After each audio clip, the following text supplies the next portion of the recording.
ओम शांति। आज की मुरली का सार।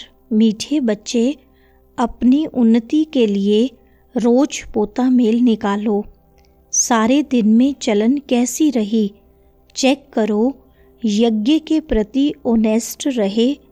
प्रश्न है, किन बच्चों के प्रति बाप का बहुत रिगार्ड है? उस रिगार्ड की निशानी क्या है? उत्तर है, जो बच्चे बाप के साथ सच्चे यज्ञ के प्रति ईमानदार हैं, कुछ भी छिपाते नहीं हैं, उन बच्चों प्रति बाप का बहुत रिगार्ड है। रिगार्ड होने के कारण पुचकार दे उठाते रहते हैं, सर्विस पर भी भेज देते हैं। बच्चों को सच सुनाकर श्रीमत लेने की अकल होनी चाहिए। सुनते हैं मुख्य पॉइंट्स। पहली पॉइंट, भक्तों ने अनेक नाम रख दिए हैं। न जानने के कारण कहते भी हैं, नेति नेति हम नहीं जानते, नास्तिक हैं। फिर भी जो नाम आया वह कह देते। ब्रह्म, क्षमा, ठीकर, भीतर में भी परमात्मा कह देते, क्योंकि भक्ति मार्ग में कोई भी बाप को यथार्थ रीति पहचान नहीं सकते। बाप को ही आकर अपना परिचय देना है। शास्त्र आदि कोई में भी बाप का परिचय नहीं है, इसलिए उन्हों को नास्तिक कहा जाता है। दूसरी पॉइंट, मनुष्य तो कह देते हैं आत्मा ही परमात्मा है, वह तो निर्लेप है, इसलिए जो चाहो करते रहो।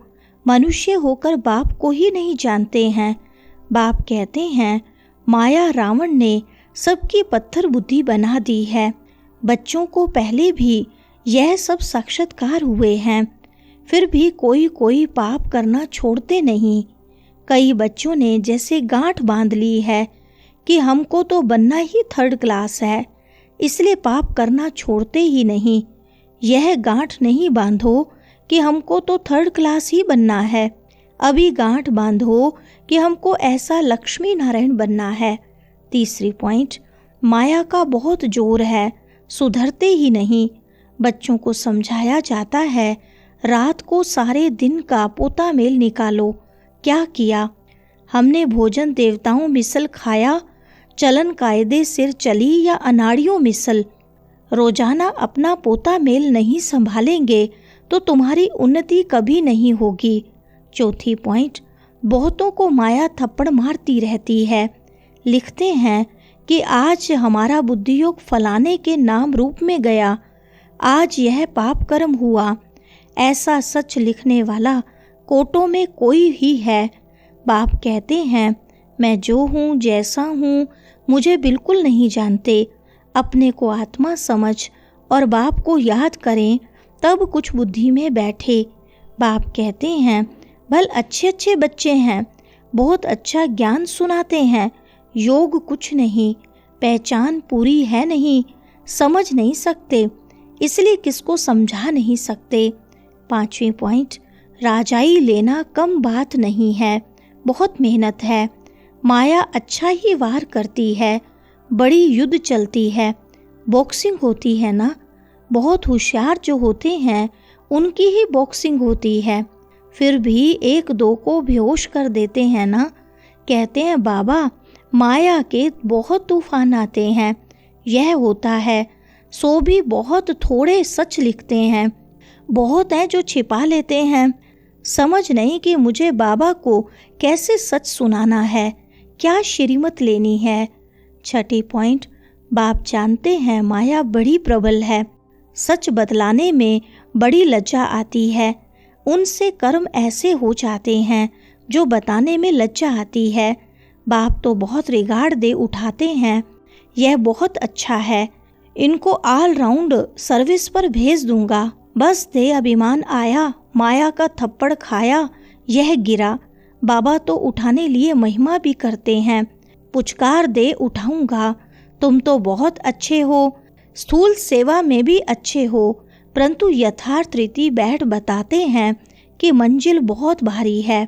सातवीं पॉइंट, इस यज्ञ में सारी दुनिया स्वाहा होनी है, इनके लिए यह सब तैयारियां चाहिए ना। बॉम्ब्स निकले सो निकले, फिर बंद थोड़ी हो सकते। थोड़े समय के अंदर सबके पास ढेर हो जाएंगे, क्योंकि विनाश तो फटाफट होना चाहिए ना, फिर हॉस्पिटल आदि थोड़ी रहेगी, किसको पता भी नहीं पड़ेगा, मासी का घर थोड़ी है। विनाश साक्षात्कार कोई पाई पैसे की बात नहीं है, सारी दुनिया की आग देख सकेंगे। 8वां पॉइंट, समझ से याद करना है। ऐसे ही शिव शिव तो बहुत कहते रहते हैं, छोटे बच्चे भी कह देते, परंतु बुद्धि में समझ कुछ नहीं, अनुभव से नहीं कहते हैं कि वह बिंदी है, हम भी इतनी छोटी बिंदी हैं। ऐसे समझ से याद करना है। अंतर्मुखी बच्चे ही अच्छी रीति समझ सकते हैं कि हम आत्मा बिंदी हैं, इसमें ही टाइम लगता है।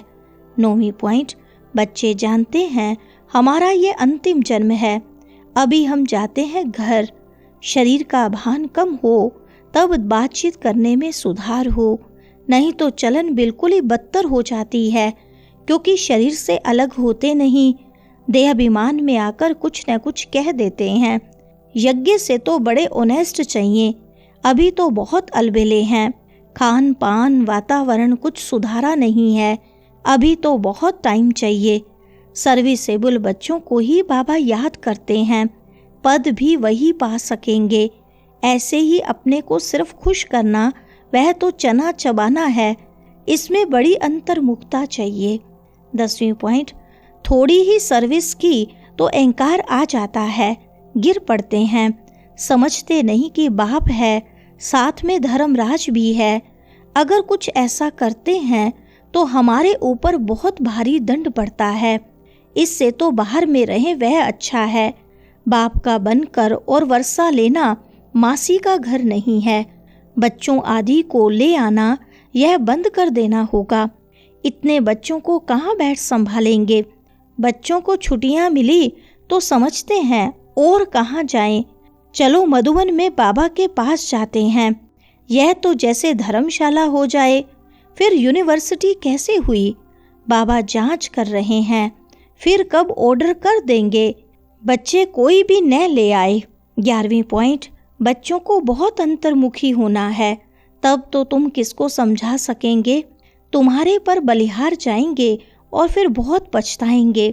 हम बाप के लिए इतनी गाली देते आए, सर्वव्यापी कहना या अपने को ईश्वर कहना उन्हों के लिए सजा कम थोड़ी है, ऐसे ही थोड़ी चले जाएंगे, उन्हों के लिए तो और ही मुसीबत है। जब समय आएगा तो बाप इन सब से हिसाब लेंगे, क़यामत के समय सबका हिसाब किताब चुकतू होता है ना, इसमें बड़ी विशाल बुद्धि चाहिए।